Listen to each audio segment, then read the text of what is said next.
देखिए, मैंने हमेशा से भारतीय संस्कृति और सनातन संस्कृति के विषय में आपको बीच बीच में बताता रहा हूं। हम लोगों की संस्कृति, हमारे देवी देवता, हमारे माता पिता, हमारा परिवार, अगर हमारी संस्कृति हम में से चली जाए तो एक बात सत्य समझ लीजिए, ये वैसे ही होगा जैसे आत्मा के बिना शरीर।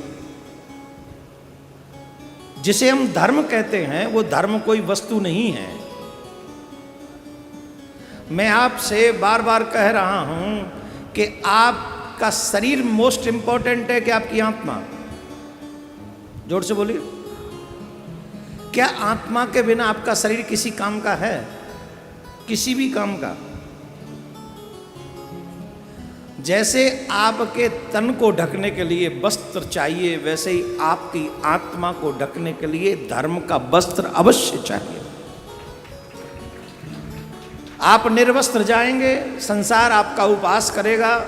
वैसे ही आप बिना धर्म के जिंदगी जिएंगे तो देवता आपका उपहास करेंगे, मुनि आपका उपहास करेंगे, नाग नर किन्नर गंधर्व आपका उपहास इसलिए करेंगे कि भगवान ने तुम्हारे ऊपर कितनी बड़ी कृपा की थी कि तुम्हें मनुष्य जीवन दिया, और मनुष्य जीवन में भी तुम अपनी आत्मा का वस्त्र धर्म को धारण न कर सके।